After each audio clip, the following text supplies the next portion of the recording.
What is going on, guys? Today I'm going to be making a little video just on how to see how your car is faring up as far as engine temp and your under the hood temps are concerned. So I'm looking at this data log for a friend right now. If we look at engine coolant temp, the minimum it went was 123 and the maximum was 187. I believe he doesn't have any fan settings and he is running pump gas. So what you're going to want to be looking at is your engine coolant temp, your intake air temp, which is the temperature of air coming in your intake, and your IAT2. If you have a boosted car, you'll see intake air temp 2, and that's your air temps after they go through the condenser, so after the rotors of the supercharger or your turbo system. So if we go back to coolant temp and we follow this line here, we see the biggest rise in coolant temp looks like at his RPMs he did a wide open throttle pull, and that's where his coolant temps got pretty high. Now 180 for a coolant temp isn't bad. I think he's running a different thermostat, so he's going to have a little bit better coolant flow.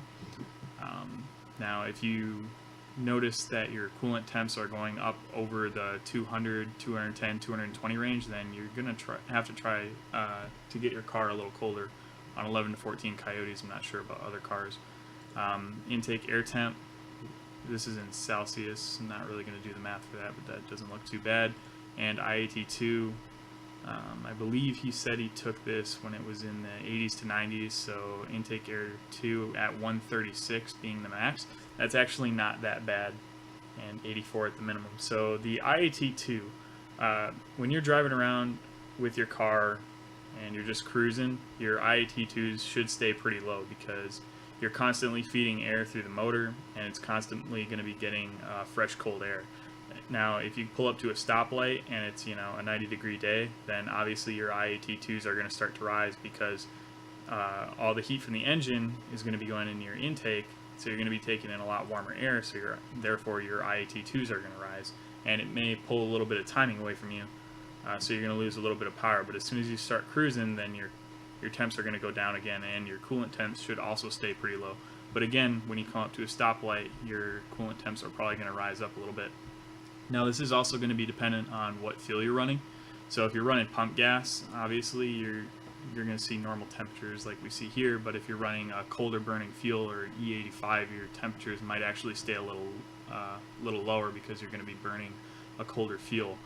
Some other things you can do to try and get your temps down, especially your IAT2s, which are the most important on boosted cars, is try to get hot air out of the engine bay. So depending on what kind of hood you have set up, you want to try to get something where it'll extract as much of that heat as possible. So the more vents, the better, realistically. Another thing you can do is you can have your fan set up.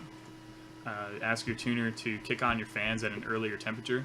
So let's say he has his fans kick on at about temperature 160, and then his fans keep running. That'll keep his engine coolant temps low, which inherently will keep his IATs low, because the engine coolant temp is temperature of the engine, so you're going to want to keep that low. If you can keep that low, then you can keep your IAT2s low. And then also having, depending on how your intake is set up, if you have a cold air intake, it's going to be open. Maybe you can do a heat shrink wrap around the intake to keep the heat from the heads from getting to the tube and heating it up. Other than that, really just trying to maximize airflow and keep as much cold air in as you can is really how you're going to keep your car cool. If you have a boosted car, you're going to want to keep an eye on your IAT2s.